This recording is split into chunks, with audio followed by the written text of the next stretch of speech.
What if I told you that one of the 70s biggest bands destroyed itself by achieving exactly what it set out to do?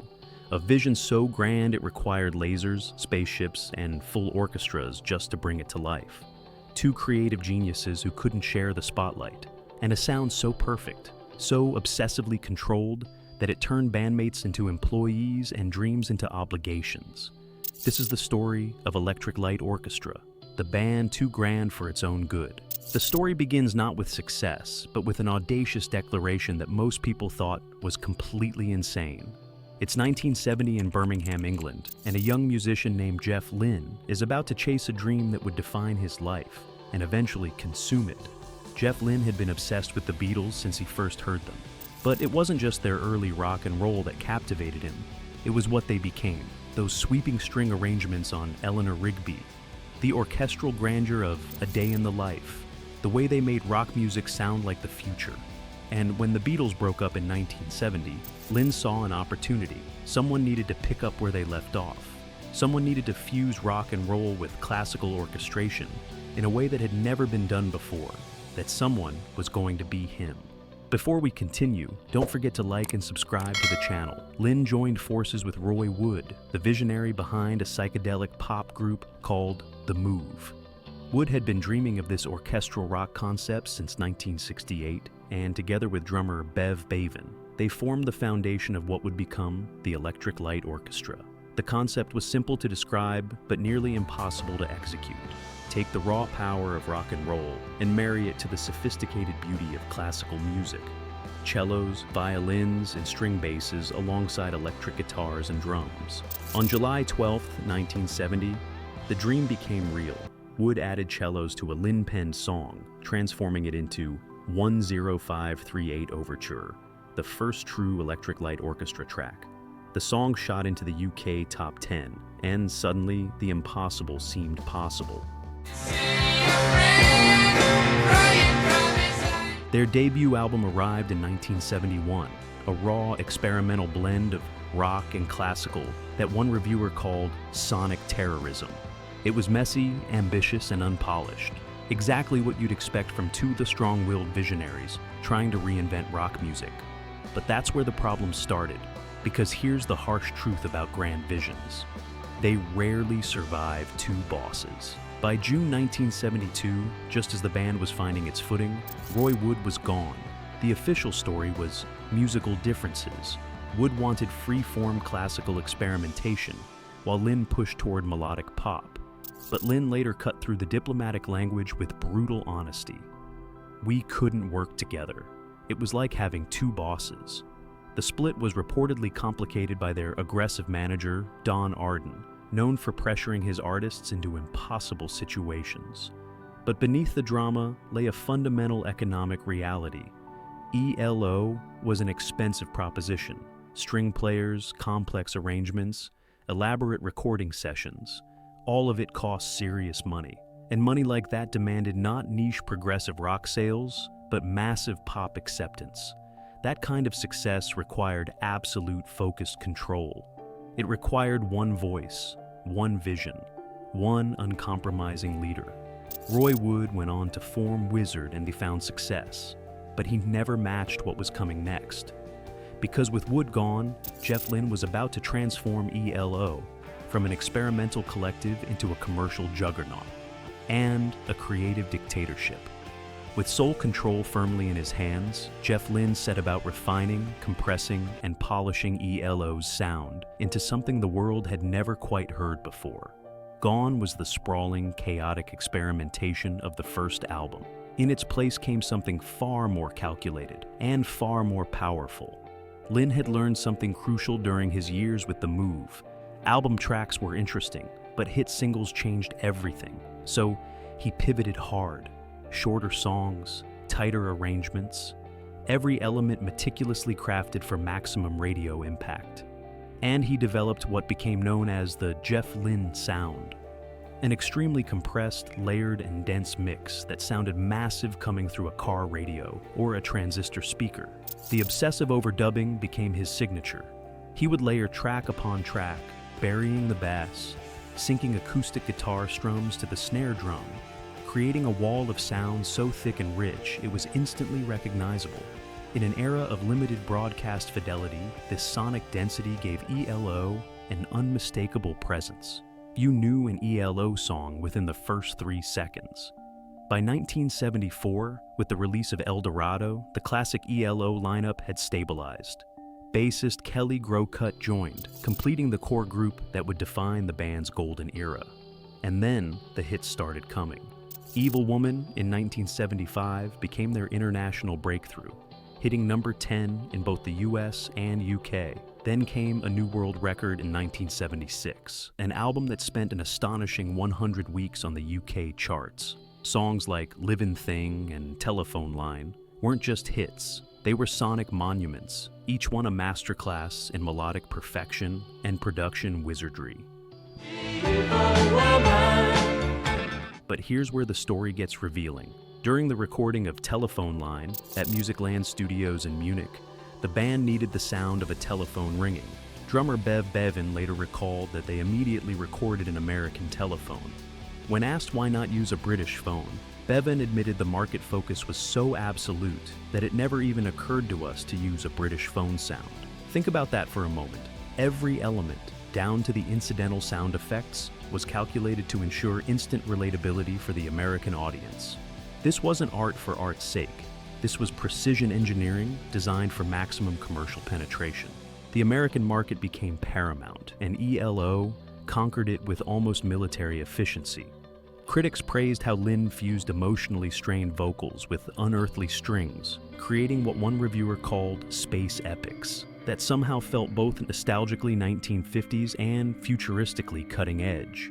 But there was a cost. Lynne's absolute control and obsessive overdubbing, while generating massive sales, inevitably minimized the creative input of his bandmates. The touring members, including the talented orchestral musicians, were essentially relegated to session player status. They were on the album covers, they played the concerts, but in the studio, where the magic really happened, they were following orders, not collaborating. The success was undeniable.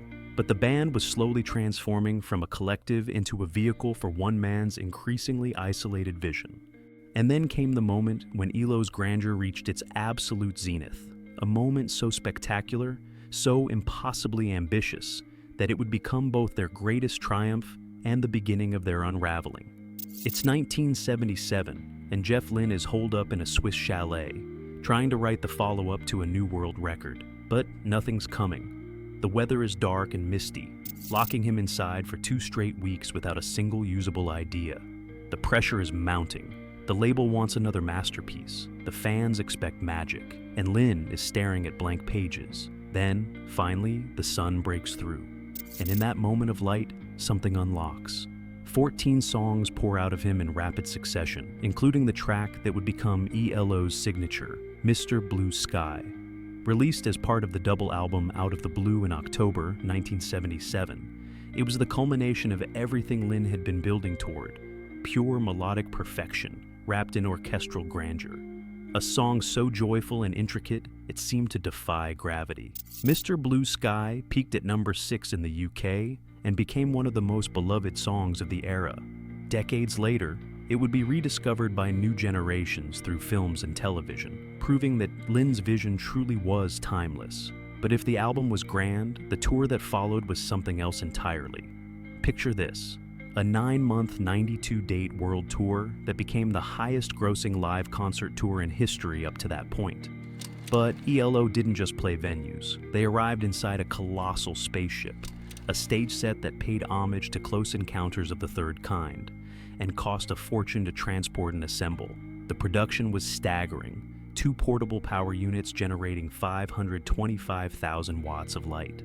Fog machines and lasers that were 4 times brighter than the average rock show. The heat generated by all the power was so intense it made performing physically grueling.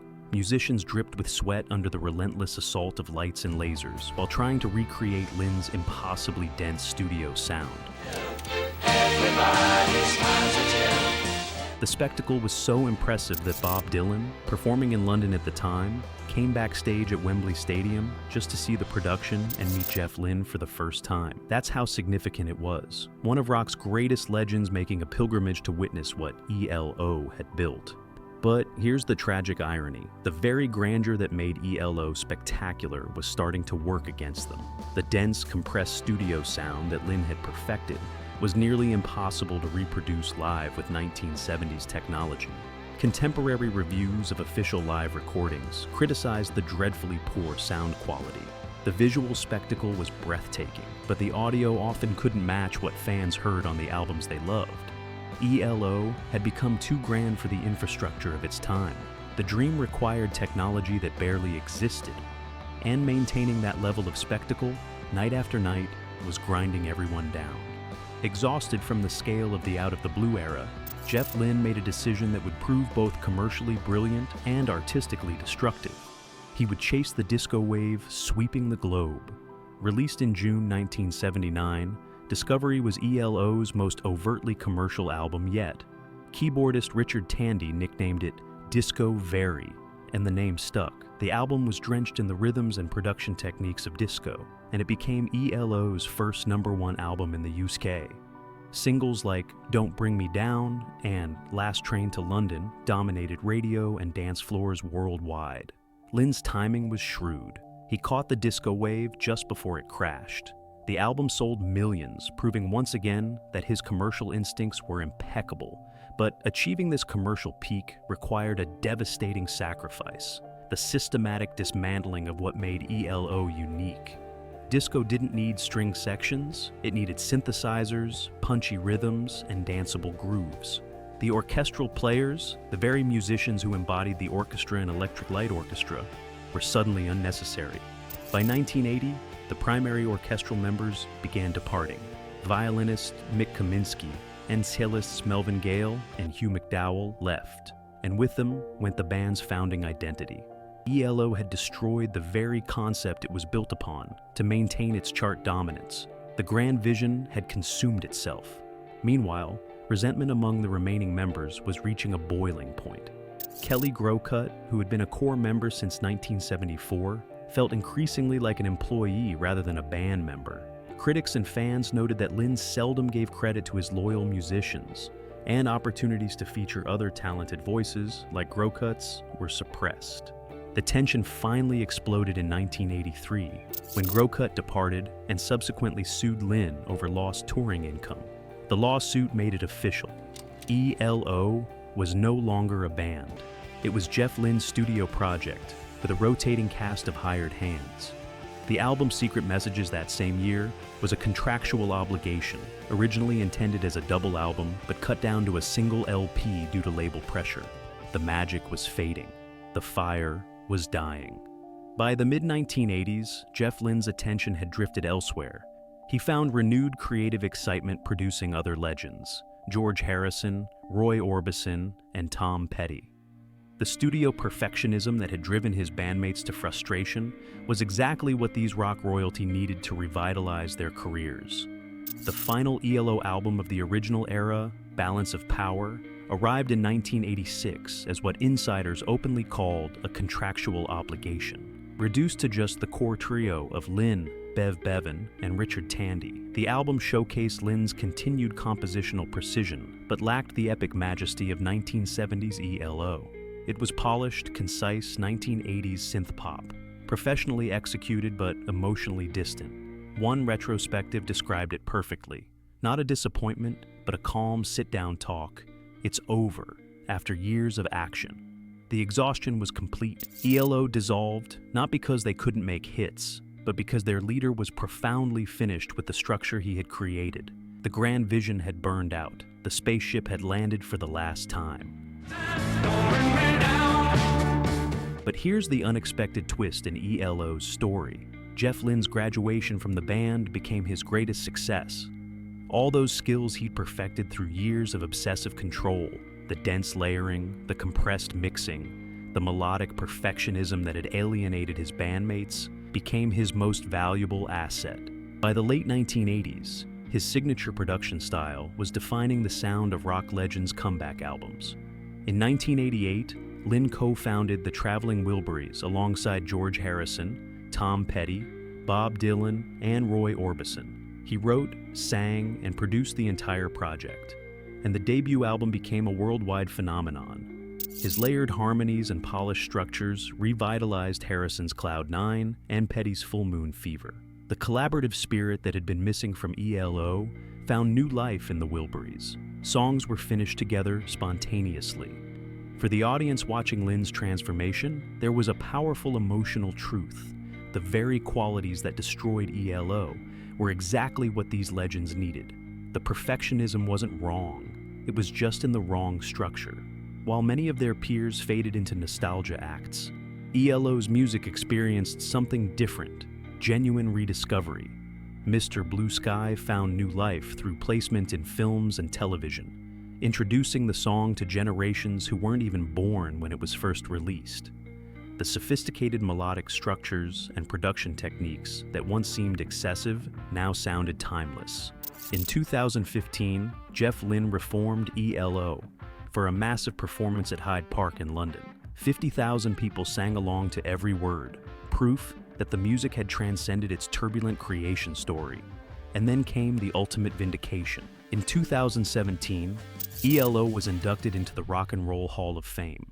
The citation explicitly credited the band with picking up where the Beatles left off, the exact audacious goal Lynne and Wood had set nearly 50 years earlier.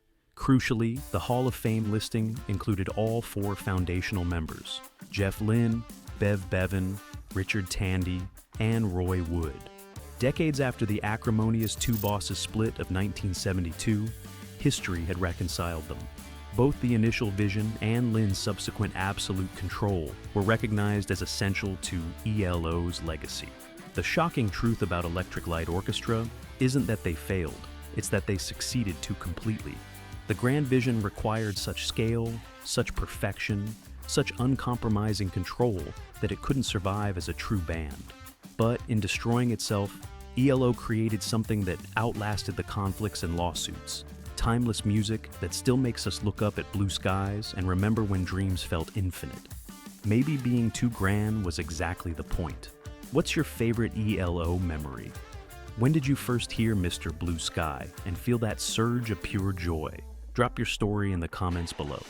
And if you enjoyed this journey through rock history's most ambitious dream, hit that like button and subscribe to the channel for more stories about the music that defined our lives.